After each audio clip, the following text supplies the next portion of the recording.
JSAM ministries வழங்கும் வேதமும் குறளும்.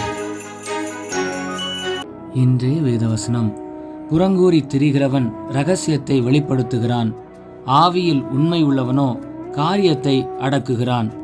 குறள் இப்படியாய் சொல்லுகிறது: அரை பறை அன்னர் கயவர் தாம் கேட்ட மறை பிறர்க்கு உய்த்துரைக்கலான்.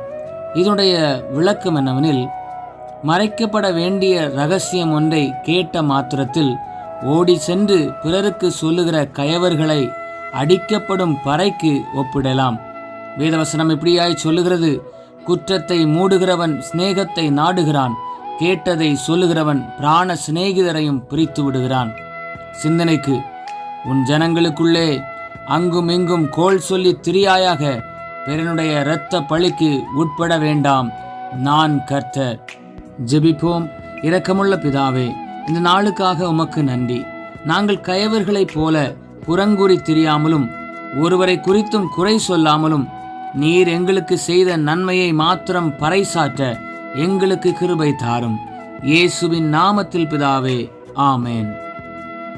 இந்த நாள் இனிய நாளாக அமைய வாழ்த்துக்கள். கர்த்தர் உங்களை ஆசீர்வதிப்பாராக. ஆமேன்.